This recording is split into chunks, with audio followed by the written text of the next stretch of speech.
देश की पहली नेजल वैक्सीन इनकोवैक वैक्सीन की शुरुआत मुंबई से हो चुकी है। मैं फिलहाल मुंबई के कोलाबा बीएमसी हेल्थ पोस्ट में हूं। आप देख सकते हैं मेरे पीछे यहाँ पे एक अलग से रूम बनाया गया है और इस रूम में जो है 60 से अधिक वर्ष के जो लाभार्थी हैं उन्हें अब डोज दिया जा रहा है। इनकोवैक्स इंट्रानेजल वैक्सीन जो है वो दिया जा रहा है। हम आपको अंदर की तस्वीरें दिखाते हैं और किस तरह से ये वैक्सीन दी जाती है। और देश की पहली नेजल वैक्सीन ये आज के डेट में दी जा रही है, क्योंकि जिस तरीके से कोरोना के मामले फिर से बढ़ गए हैं, इसके चलते जो है नेजल वैक्सीन की शुरुआत की गई और पहले मुंबई से ही शुरुआत की गई है। आप देख सकते हैं यहाँ पे जो है एक लाभार्थी यहाँ पे बैठे हुए हैं और एक मैम जो है उन्हें वैक्सीन दे रही है। ये वैक्सीन देने का जो तरीका है काफी डिफरेंट है, क्योंकि ये नाक से दिया जाता है। अब तक जो डोजेस दिए जा रहे थे वो इंजेक्शन के जरिए दी जाते थे और वो इंजेक्शन बाएं हाथ पे लगाई जाती थी, लेकिन यहाँ पे आप देख सकते हैं कि 4 ड्रॉप्स जो है नाक के एक साइड में लगाए जाते हैं और 4 ड्रॉप्स दूसरे नाक के नॉस्ट्रिल में डाले जाते हैं। ये नेजल वैक्सीन काफी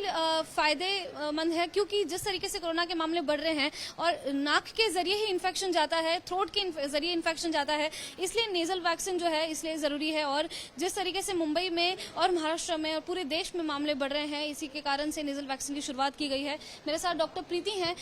समझते हैं नेजल वैक्सीन कितनी जरूरी है और किस तरह से लगाई जाती है। हेलो। जैसे कि हम देख सकते हैं नेजल वैक्सीन की शुरुआत आज से मुंबई में हो गई है और ये नोज के थ्रू इसे डाला जाता है। कितना इफेक्टिव होता है जो पहले वाली इंजेक्शन दी जाती थी और इसमें? ये जो है ये इंट्रानेजल वैक्सीन है, Incovacc, produce by Bharat biotech laboratories, और ये गवर्नमेंट ऑफ इंडिया की तरफ से हमें आई है। जो पहले की दोनों वैक्सीन थी, कोविशील्ड, कोवैक्सीन, वो इंट्रामस्कुलरली मतलब इंजेक्टेबल दिया जाता था।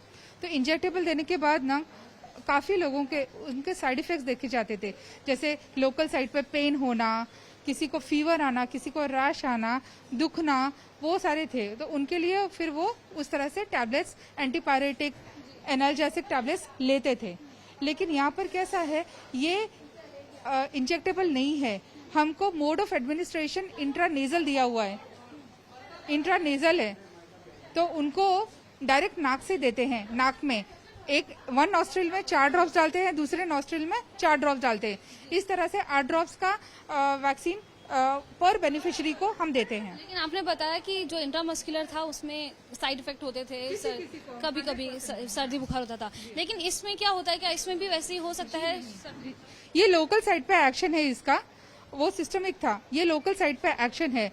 तो जो लोकल साइड पे जाते हैं, तो जितने भी हमारे टी इम्यून सिस्टम हैं, ठीक है, एंटीबॉडीज वहां पर वो बनाते हैं और आईजीएम और टी सेल्स को इनएक्टिवेट करते हैं और वो एंटीबॉडीज बनाते हैं। और तो लोकल साइड पे अगर एंटीबॉडीज जैसे मोड ऑफ एंट्री पे है या एग्जिट पे है, तो जो भी वायरस या ये रहते हैं वहां पर ही डीएक्टिवेट हो जाते हैं। So this is a very portable, easier, safe to use Incovacc intranasal vaccine of कोविड-19। यहाँ पे इस हेल्थ पोस्ट में आपको कितने डोजेस दिए गए हैं? और आज जैसे का एक पहला दिन है, अभी इसका समय खत्म हो चुका है, सुबह 9 से 3 बजे तक ही था, तो अब तक कितने लाभार्थी आ चुके हैं और कितने डोजेस अवेलेबल? जी, आज आ चुके हैं, आज का पहला दिन है। तो हमारा जो ये है वो धीरे धीरे सब जगह स्प्रेड हो रहा है, आ रहे हैं। काफी लोगों को एंग्जाइटी है, काफी लोगों को इसके बारे में उत्सुकता है, क्यूरियोसिटी है कि ये कैसा वैक्सीन है, क्या है। इसलिए जैसे जैसे उनको अवेयरनेस बढ़ रही है, लोग आ रहे हैं वैक्सीन के लिए। अभी तक सवेरे से हमने 3 बेनिफिशरीज को कवर किया है, ये चौथे बेनिफिशरी है। 2 वाइल्स गए हैं, एक वाइल में 2 डोजेज होते हैं।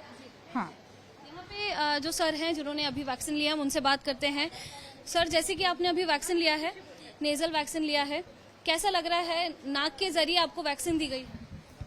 ठीक लग रहा है, कुछ तकलीफ नहीं है। नहीं है। कोरोना के मामले जैसे कि बढ़ रहे हैं, इसलिए अब अगर आपके दोनों डोजेज हो चुके हैं तो आप ये वैक्सीन लगा सकते हैं। तो अब क्या लगता है, अब आप सुरक्षित हो सकते हैं कोरोना से? जी हाँ, जरूर होएंगे। जब दवाई खाएंगे, इंजेक्शन लेंगे, गवर्नमेंट ने इतनी सहकार्य कर रही है तो उनको अपने को भी सहकार्य करना पड़ेगा, तो लेना पड़ेगा ना। क्या अब हमारे लिए करते हैं ना। मेरे साथ थे सर, और जैसे कि आप देख सकते हैं यहाँ पे इंट्रानेजल वैक्सीन जो है दी गई है। हम आपको बता दें कि जनवरी से लेके अब तक महाराष्ट्र में 90 से ज्यादा लोगों की मृत्यु हो चुकी है कोरोना के कारण। साथ ही अगर मुंबई की बात करें तो मुंबई में जो है फर्स्ट डोज लेने वाले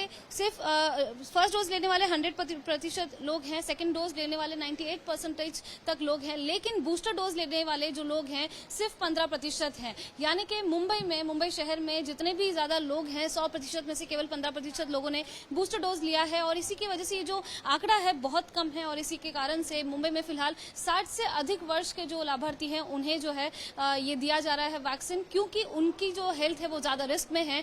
जैसे कि मैंने आपको बताया कि 86 से ज्यादा लोगों की मृत्यु हो चुकी है जनवरी से लेकर अब तक। तो इसमें ज्यादातर जो जिनकी मृत्यु हुई है वो वरिष्ठ नागरिक थे, वो सीनियर सिटीजन थे, उनकी तबियत जो थी खराब थी, और इसी कारण से यहाँ पे इंट्रानेजल वैक्सीन की शुरुआत हुई है। मुंबई के 24 वार्ड्स में 24 टीकाकरण केंद्र बनाए गए हैं, और सभी केंद्रों में 60 से अधिक वर्ष के जो नागरिक है वो जाके वैक्सीन ले सकते हैं, इंट्रानेजल वैक्सीन ले सकते हैं। कैमरा पर्सन योगेंद्र गुप्ता के साथ मैं लता शर्मा, एबीपी न्यूज मुंबई।